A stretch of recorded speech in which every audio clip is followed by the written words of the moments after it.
20th Century Battlefields is one of my favorite BBC documentary series that I grew up with.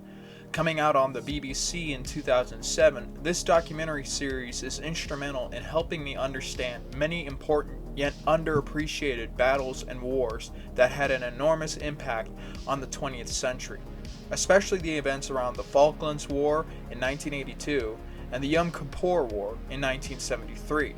Before this series, I had only known a little bit about these two wars, and learning about them through this show was fantastic. The animation and the presentation from Dan Snow and his father, Peter Snow, was incredible. When it comes to the structure of the show, we have historian Peter Snow telling the story of the most important battles of the 20th century.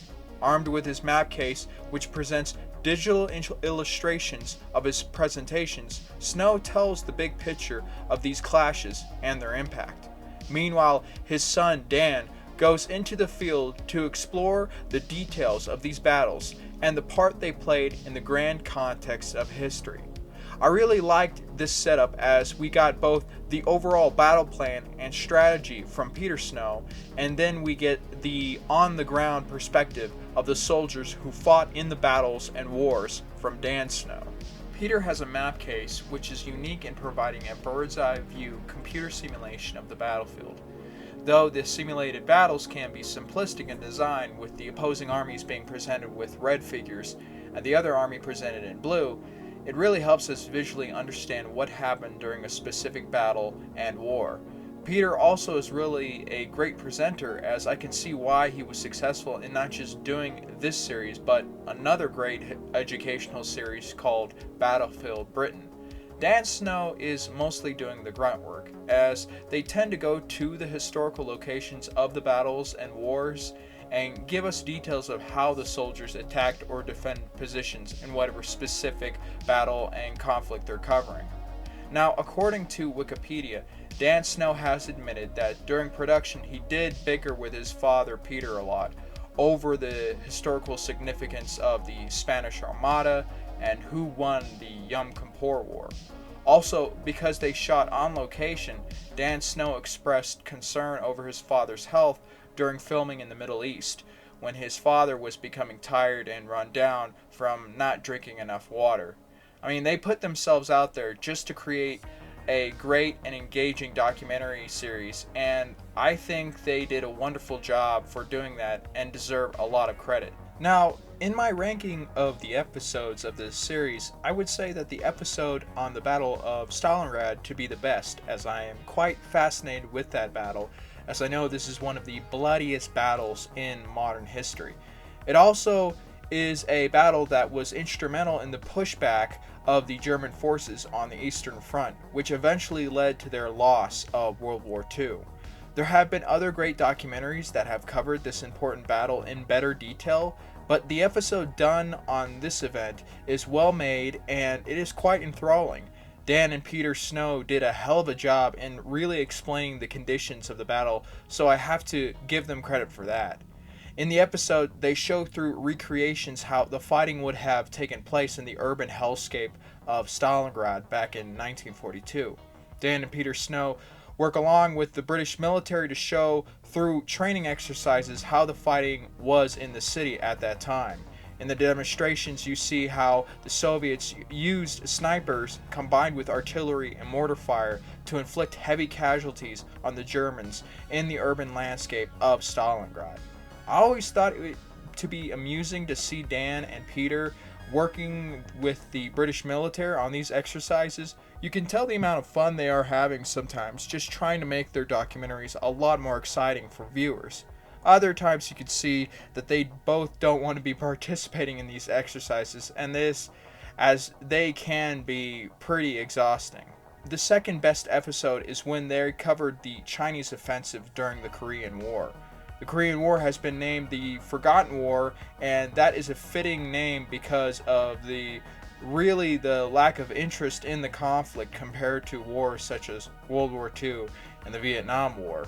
Even growing up, I didn't see that many great movies or documentaries that covered the war or went into great detail about the conflict.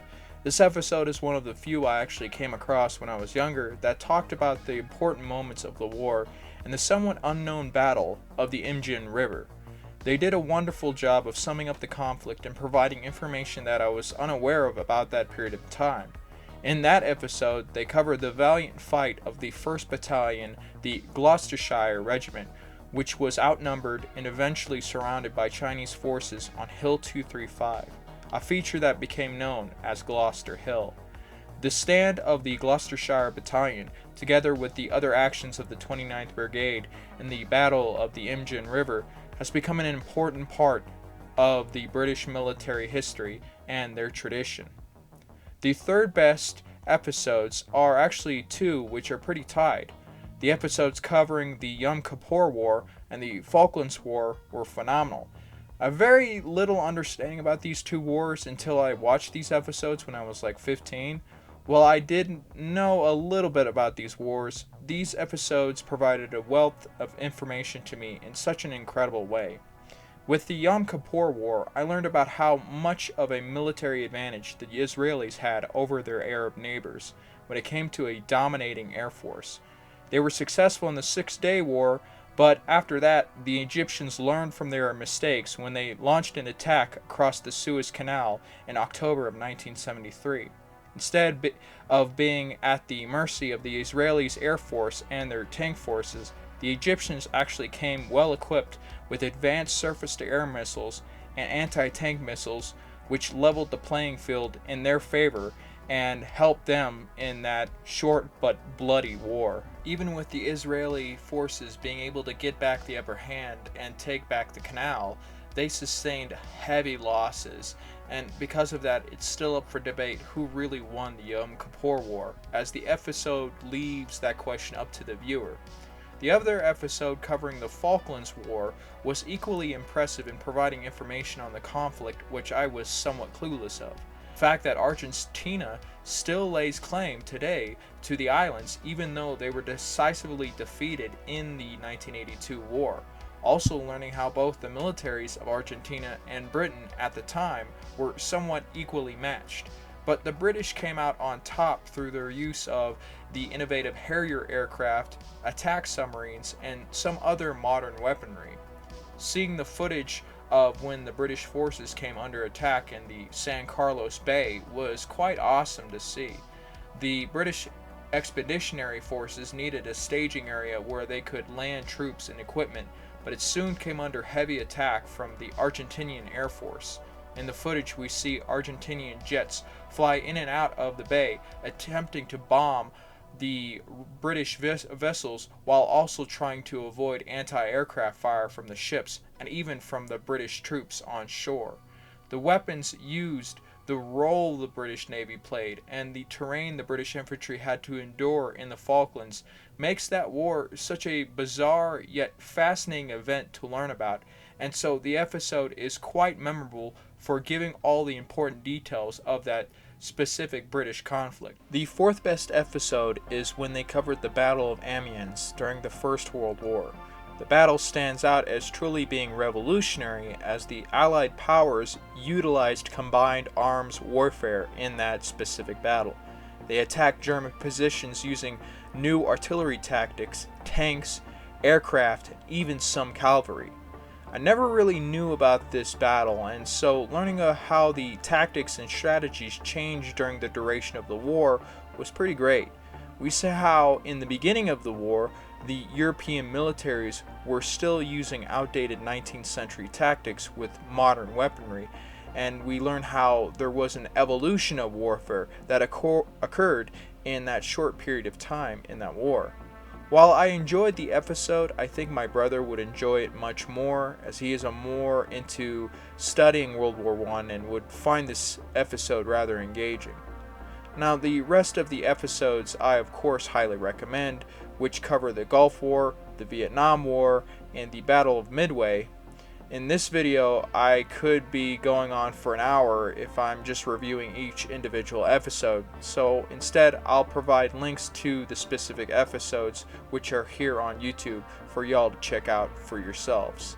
Now, I have watched a few episodes from the Battlefield Britain series, as I know that was a hugely popular show on the BBC that Dan and Peter Snow did as well. I've only seen 1 or 2 episodes from that show, and from what I've seen, it is somewhat similar in structure and presentation to the 20th Century Battlefield series, though I thought the CGI simulations of the battles were a lot more detailed. I need to check out more of this series when I get a chance. Dan Snow has gone on to be part of the History Hit Network and also part of Timeline, as they have a pretty decent YouTube channel which I recommend y'all check out and subscribe to. Links in the description below. Dan Snow has an interesting life as well, as according to Wikipedia, in early 2022, Snow was part of the Endurance 22 expedition that found Antarctic explorer Sir Ernest Shackleton's lost vessel Endurance, 107 years after it sank in the Weddell Sea. So yeah, Dan Snow is a pretty remarkable dude if his Wikipedia page is accurate. Check it out as well. Look into Peter Snow as well. I believe Peter Snow is now retired, but I'm not exactly sure about that as I don't have further information on him. But Dan Snow continues to produce great British documentaries and is still creating other great educational content here on YouTube, like on his series in History Hit and on Timeline. Again, thank you for watching this video. I hope you guys got some good information out of it. And yeah, I don't have a sponsor for this video, but I would like to recommend my friend's Instagram page, Custom Topo Map, where he makes really great custom topographic maps that are really well made. They're actually pretty incredible. I got one for my mom for Austria, where the country she was born in, and I thought it was an amazing map, and I highly recommend you guys check out his page. Please follow him. He's awesome. Please check him out. So thank you again for watching this video, and like always, have a wonderful day.